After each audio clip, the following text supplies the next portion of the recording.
Kamu boleh benci suami sendiri, kamu boleh kasar dengan suamimu, kamu boleh caci maki suamimu. Tapi satu hal yang perlu kamu ingat, bahwa yang mampu menghapus dosa-dosamu adalah suamimu. Surgamu memang di telapak kaki ibumu, tapi tanpa ridho suamimu, sudah pasti neraka tempatmu. Ingat, imam rumah tangga adalah suami. Salah satu penyakit perempuan, kalau suami punya kesalahan, itu dalam satu hari full diungkit terus-terusan, kagak berhenti. Makanya kenapa istri ataupun para perempuan lebih banyak di neraka dibandingkan di dalam surga? Sebab perempuan lebih banyak berbuat dosa. Yakurnal ashir wa yakurnal ihsan. Sebab kita perempuan adalah makhluk yang paling kufur nikmat. Sudah dipenuhi oleh suami tapi nggak pernah berterima kasih. 5 tahun berumah tangga, apapun yang kita inginkan dikasih sama suami. Ada 1 tahun, begitu tahun ke-6 suami bikin salah, 5 tahun kebaikan hilang di mata kita. Yang diingat kesalahannya. Andai kata ada yang boleh disembah setelah Allah, kata Rasul, maka pasti aku akan menyuruh para istri untuk menyembah suaminya. Saking pentingnya berbakti dan mencari ridho suami. Itulah ujian buat para istri. Banyak istri yang kadang-kadang hafal Quran, hafal hadis, tapi untuk mempraktekkan bahwasanya jihad terbesarnya seorang wanita itu tersenyum di wajahnya, itu belum tentu yang hafal Quran itu mampu untuk menjadikan wajahnya itu menenangkan hati suami. Kenapa? Karena itu yang paling berat. Makanya Masya Allah ya, Rasulullah itu ketika ditanya, mari perhatikan bagaimana perhatian Nabi supaya keluarga itu menjadi support system. Nabi itu ketika ditanya, laki-laki yang paling baik itu bagaimana? Laki-laki yang baik terhadap keluarganya. Yang menarik lagi, ketika Rasulullah ditanya bagaimana ciri wanita yang solihah, bagaimana wanita yang solihah, Nabi tidak menjawab yang banyak sholatnya, yang panjang jilbabnya, yang banyak puasanya. Nabi nggak menjawab itu.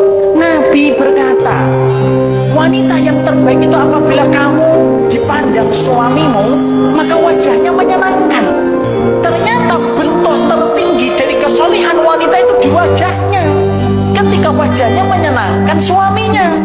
Karena satu senyuman seorang wanita kepada suaminya mampu memadamkan 1000 pesona kemaksiatan di luar rumah.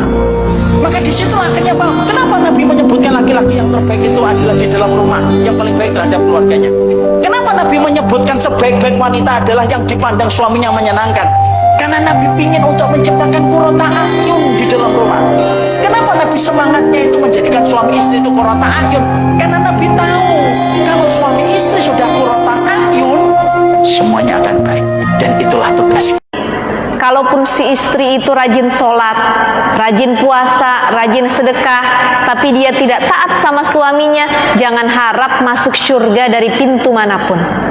Walaupun sholatnya mungkin tidak begitu rajin, puasanya tidak begitu rajin, sedekahnya tidak begitu banyak, tapi selama dia taat dan nurut apa kata suami, selama itu kebaikan, maka kata Allah dia masuk surga dari pintu manapun. Wanita yang paling buruk di hadapan Allah, yang paling hina di hadapan Allah, dan yang tidak akan pernah diampuni oleh Allah,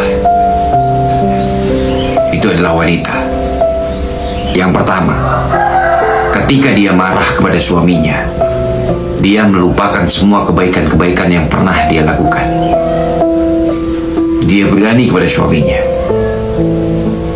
Dia suka membentak-bentak, dia suka membantah. Dan wanita yang selalu membebani suaminya melampaui daripada batas kemampuan suaminya. Dan ketika semua sifat yang ada pada istri Anda seperti itu, hanya ada 2 cara. Yang pertama, pertahankan dan rubah dia jika engkau mampu sebagai suami. Yang kedua, ceraikan, tinggalkan. Kau tidak akan pernah bisa hidup bahagia dengan wanita yang seperti itu. Patuhi suamimu. Kenapa bisa Ustaz? Karena ini suami-suamimu tidak bakal masuk surga sebelum engkau dihisap lebih dulu. Ini suami-suamimu tidak bakal masuk surga sebelum kalian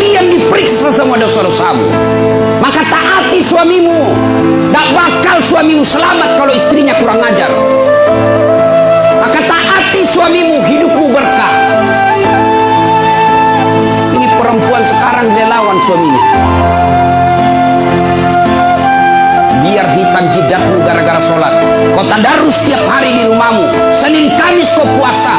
Tapi suamimu tidak ridha dalam hidupmu karena kau pembangkang. Jangankan masuk surga, baunya surga diharamkan bagimu. Dengar itu ibu.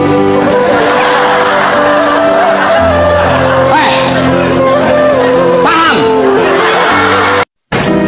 Demi Allah ibu, demi Allah, biar ibu salat tiap hari, bahkan sampai hitam jidatnya, puasa Senin Kamis, ngaji, tadarus, tahajud tiap malam, tapi tidak taat sama suaminya, mendurhakai suaminya, dia kurang ngajar sama suaminya. Demi Allah, jangankan masuk surga, baunya surga diharamkan bagi ibu.